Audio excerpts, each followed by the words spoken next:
Muchas gracias y buenas noches a todas las personas presentes. Básicamente, las reflexiones que se me pidieron hacer a partir de la conferencia de la doctora Sánchez Crespo van encaminadas en ciertos puntos, parten obviamente de opiniones personales, y en este sentido digo que todo lo que manifiesta aquí no representa necesariamente el criterio oficial del Banco Nacional de Costa Rica ni la dirección jurídica en la que yo trabajo, sino que son meramente opiniones personales, y no lo hago en función de abogado penalista de la dirección jurídica del Banco Nacional de Costa Rica, que precisamente pues atendemos de manera constante este tipo de fraudes informáticos y estafas informáticas dentro de nuestra labor. Decía que estas reflexiones que se generan a partir de lo que la doctora Sánchez Crespo expone y que parte primero del material que ayer les fue entregado en un disco. Ustedes, si lo revisaron, verían que ahí venían las reformas que se hicieron a la Ley de Enjuiciamiento Criminal Española o Código Procesal Penal, nuestro equivalente, en el tema de la regulación de las medidas de investigación tecnológicas. Precisamente esa reforma a la Ley de Enjuiciamiento Criminal entiendo que también versaba para, o trataba de reforzar las garantías procesales de la persona imputada. En esos dos esquemas, reforzar garantías procesales de la persona imputada y, por otro lado, la regulación de estas técnicas o medidas de investigación tecnológicas. Y no era de menos de esperar, pues, la Ley de Enjuiciamiento Criminal Española data del siglo XIX, desde 1882, y es comprensible que en aquella época ni siquiera visualizaran la naturaleza de los delitos que se iban a tener que estar investigando casi 2 siglos, poco más de 2 siglos después. Bien, así que decía que a partir de esa normativa que entra en vigencia en España en el 2015, vemos cómo con la exposición o podemos comprender el para qué de esa reforma y cuáles son las consecuencias y el impacto de esa reforma procesal, precisamente para atender estas modalidades delictivas de las que se nos ha hablado y también de poder garantizar con seguridad la prueba que permita el éxito de las investigaciones. De ahí entonces que podamos comprender todos estos casos prácticos y los resultados a los que puede y ha llevado esta reforma, puede llevar esta reforma. Pero también hilando con algunas ideas que se han expuesto en este auditorio el día de ayer y también por supuesto el día de hoy, uno parte y decían que en materia penal poco se ha visto en cuanto, por ejemplo, a pronunciamientos de tribunales penales en cuanto a responsabilidad de algunas entidades bancarias. Y es simplemente una idea mía, no la puedo demostrar científicamente, ya que eso exigiría que se consulte a todas las personas que han decidido optar por la vía contenciosa administrativa para denunciar o, perdón, demandar a los bancos estatales por estos casos de phishing, farming, etcétera, todas estas estafas informáticas. Bien, si la ausencia de este tipo de casos en gran medida en sede penal, de estas demandas en contra de las entidades bancarias estatales, se debe a las dificultades probatorias que hasta el día de hoy, pues admitimos, se dan en muchos de los casos, las dificultades o la imposibilidad de determinar quiénes son las personas físicas que están detrás de estos delitos y por lo tanto es más sencillo prescindir de esa responsabilidad personalísima e ir directamente a la vía contenciosa administrativa, tratándose de bancos estatales, para exigir esa responsabilidad civil bancaria. Y sobre todo a partir de una jurisprudencia de la Sala Primera de la Corte Suprema de Justicia costarricense, que también nos hablaban ayer, que básicamente partía casi que de una responsabilidad objetiva automática a partir del artículo 35 de la Ley para la promoción de la competencia y defensa efectiva del consumidor, en donde pues prácticamente en un inicio eran casi automáticas las condenas a los bancos estatales bajo el argumento de la falta de seguridad bancaria en ese tipo de hechos, falta de seguridad informática bancaria. Ya hay una jurisprudencia de la Sala Primera digamos, más actualizada, en el sentido de que ahora, por ejemplo, exigen o se basa en la teoría del riesgo, es decir, que debe existir un riesgo anormal generado por la misma entidad bancaria para responsabilizarla, de tal forma que se ha atenuado un poco esa responsabilidad automática. Ya se admite expresamente que la responsabilidad no es automática, que siempre va a haber un riesgo, y en materia penal podemos asociarlo un poco con la idea de la imputación objetiva, es decir, que hay ciertos niveles de riesgo porque una ausencia de riesgo en un 100% es imposible, pero que hay riesgos tolerables, y eso pues será objeto de cada proceso en particular, que el banco demuestre también que haya implementado todos los mecanismos idóneos para intentar evitar ese riesgo y que se mantenga un nivel de riesgo tolerable y que no sobrepase a un riesgo anormal favorecido por la ausencia de políticas de seguridad bancaria. Ahora, pues también ya empezamos a ver algunos casos en los que en sede penal se empieza también a demandar civilmente, ya una vez que se individualizan a las personas que han cometido estos hechos, gracias a la intervención, a la investigación de la Fiscalía, empiezan ya a demandarse a los bancos estatales dentro del proceso penal. Bien, sobre todo cuando ya se empiezan a individualizar a las personas que han cometido el delito. Así que esto nos va a llevar posiblemente a una jurisprudencia que veremos saber en qué términos se decanta la jurisprudencia penal en cuanto a la responsabilidad también patrimonial que puedan tener las entidades bancarias, y ya no solamente estatales, sino también privadas en estos hechos. En segundo lugar, también esta reforma o estos mecanismos para garantizar la prueba y fortalecer la investigación a partir de una reforma del 2015 en España, uno se plantea si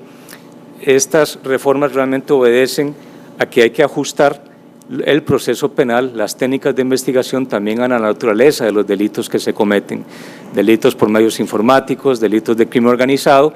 y nos lleva siempre a la gran interrogante en sede penal si esto no se trata más de una estrategia, de una especie de expansionismo del derecho penal, ¿verdad? Una mayor injerencia en libertades y derechos individuales, una mayor capacidad de acción del derecho penal, yendo hasta ámbitos en los que había cierta duda en cuanto a si podía llegar hasta ello. Es decir, está claro que cualquier reforma penal, ya sea procesal o sustantiva, implica que hay algo más de derecho penal. Y aquí es entonces donde hay que responder a las preguntas de el sí y el cómo. Sí, la reforma, sí, las figuras, sí, las técnicas son necesarias, y luego cómo hacerlo. Y aquí yo creo que cobra importancia, sobre todo por lo que se ha expuesto en la exposición,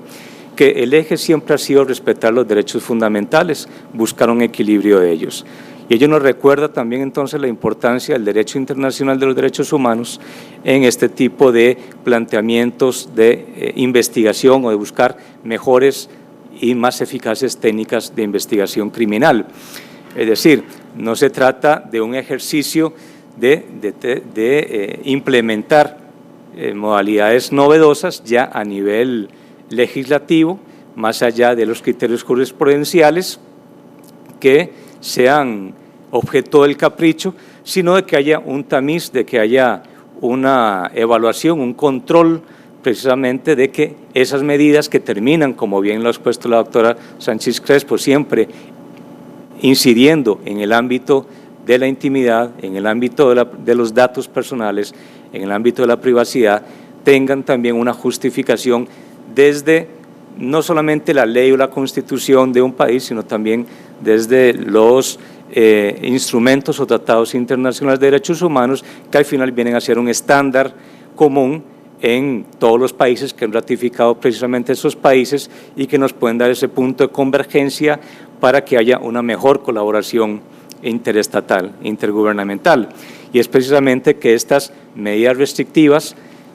que se aplican en las investigaciones no solamente estén previstas en la ley, sino que sean necesarias en una sociedad democrática, que cumplan el propósito de velar por un interés público y que se trate, en definitiva, de medidas que afecten lo menos posible esos derechos fundamentales, esos derechos humanos, y que permitan también, como bien se explicaba, proteger otros derechos en esa especie de balanza entre ellos.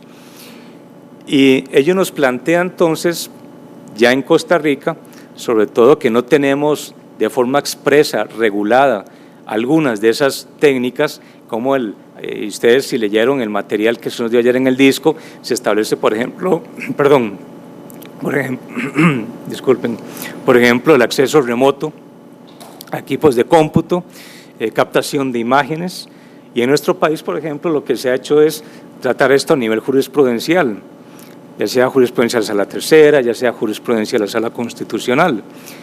Y la discusión no es pacífica, todavía se discute, a pesar de que la Sala Constitucional nuestra ha dicho que los rastreos telefónicos son constitucionales. Hay jueces, por ejemplo, en sede de apelación de sentencia penal, Tribunal de Apelación de Sentencia Penal, que discrepan de ese criterio, a pesar de que tienen que terminar respetando el criterio constitucional. Es decir, prácticamente estas técnicas de investigación en Costa Rica se han venido implementando a punta de cuestionamientos de constitucionalidad, y siendo la Sala Constitucional la que nos vaya marcando la pauta de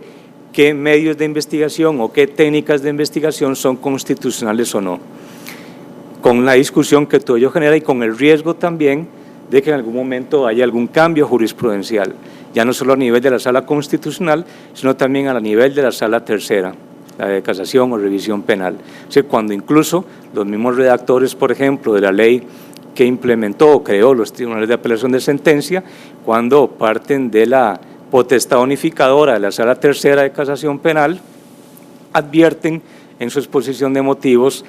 que en Costa Rica hay una gran inseguridad jurídica, precisamente por la diferencia de criterios que se mantienen en muchos tribunales. Y como les digo, hoy por hoy, tal vez los rastreos telefónicos se utilizan, pero no sabemos si el día de mañana vendrá una nueva integración en la Sala Constitucional y se cambie el criterio y se traiga abajo las investigaciones que están todavía en pie, en expedientes activos y que no han llegado a juicio, y toda esa prueba se invalide. O, por ejemplo, que se plantea ahora como técnica novedosa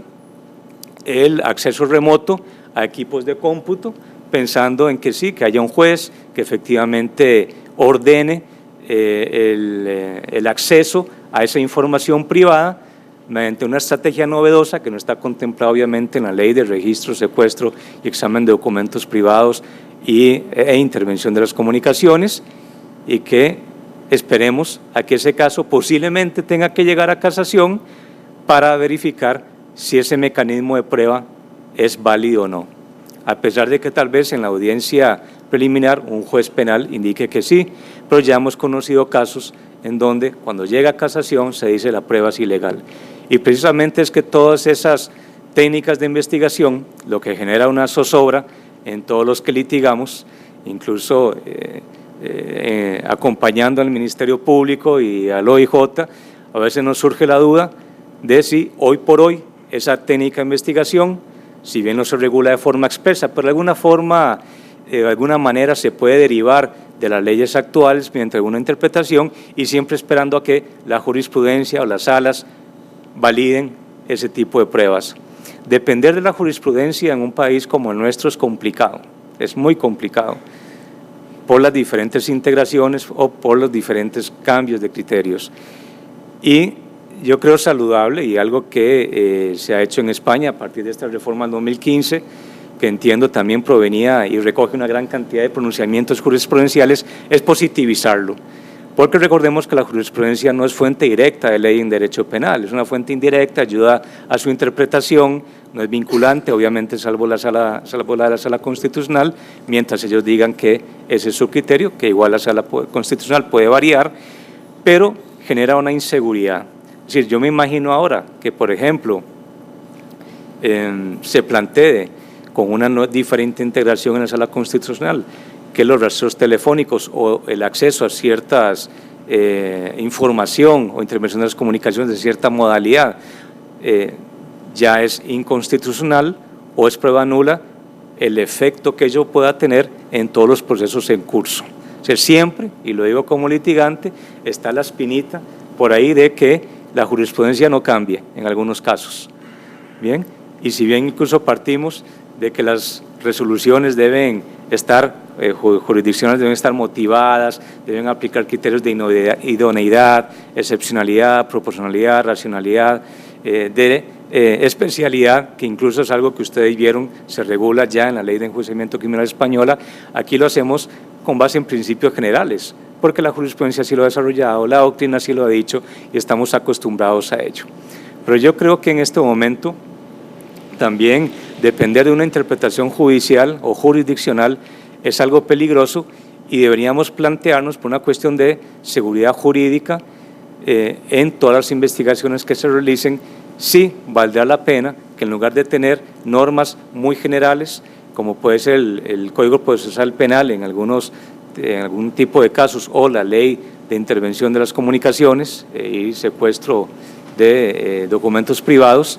si podemos tener tal vez o plantearnos ya técnicas específicas. Ayer incluso se mencionaba que hablamos mucho de la cadena de custodia, que es importantísimo, sobre todo, como lo han hecho ver, para garantizar la puridad y pureza de la prueba que se pueda obtener en delitos informáticos, y no lo tenemos regulado. Se ha regulado a través de la jurisprudencia con criterios muy variados, incluso hasta un criterio por ahí de la teoría de la buena fe, a partir de la cual, a pesar de la irregularidad, si hubo buena fe por parte de las autoridades que manejaron esa prueba, entonces la prueba es válida, simplemente por la buena fe. Bien, eso no es un criterio jurídico en rigor técnico. Y por eso digo yo que hay que valorar incluso si valdría la pena en estos momentos plantear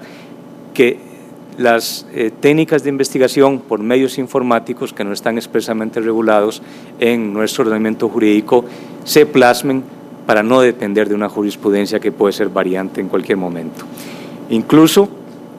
hablamos de estas medidas de intervención y respondiendo un poco a la pregunta que hacía la doctora Sánchez Crespo sobre los delitos que en este momento en Costa Rica permiten la intervención de las comunicaciones. Es una lista taxativa, básicamente son el secuestro extorsivo, el proxenetismo, la pornografía, trata de personas para traficar o comerciar sus órganos, el homicidio calificado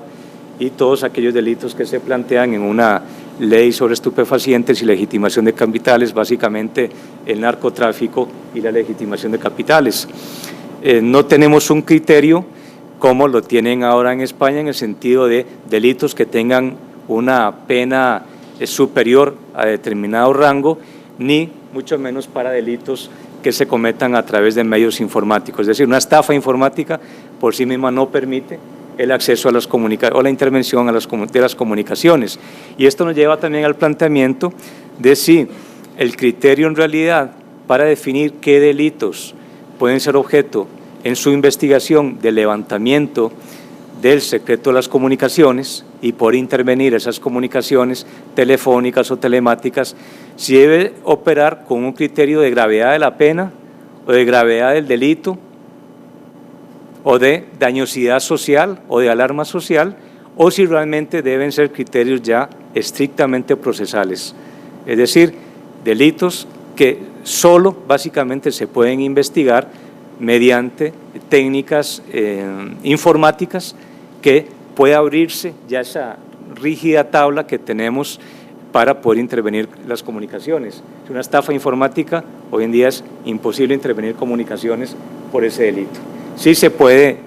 acceder a documentos privados, eso se puede para cualquier delito, pero intervención de comunicaciones no.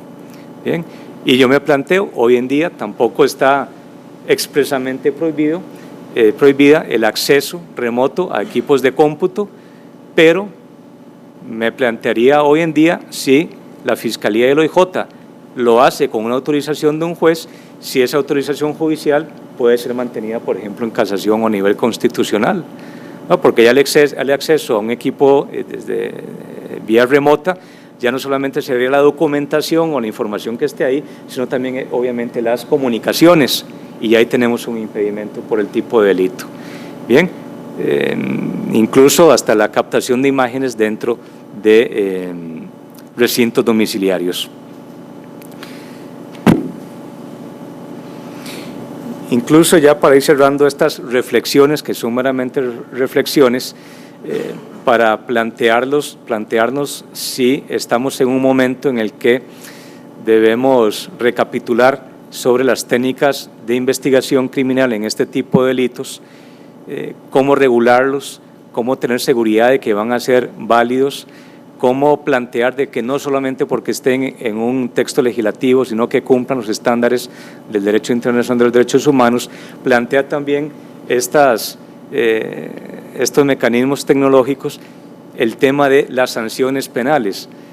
Isaac Asimov, en una de sus historias, relataba cómo una persona en su ciencia ficción,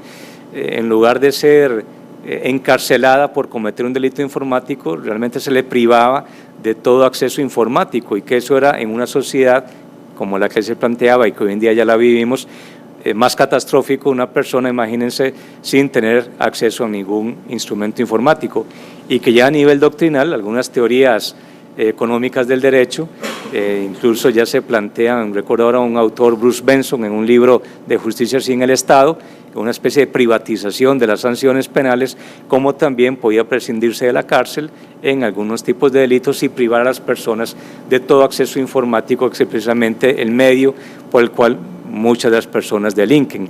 Ya muchos de los delitos utilizan estos mecanismos de comisión delictiva, y esto debería llevar también a un replanteamiento en sede no solamente de investigación, sino también que ya se ha hecho a nivel casi que de ciencia ficción, pero ya también a nivel doctrinal, de imposición de ciertas consecuencias jurídicas en este tipo de delitos. Pues básicamente estas son, como digo, unas meras reflexiones que se pueden generar a partir de las palabras de la doctora Sánchez Crespo y del material que nos ha remitido, algunos retos que podemos visualizar o vislumbrar en nuestro ordenamiento jurídico costarricense,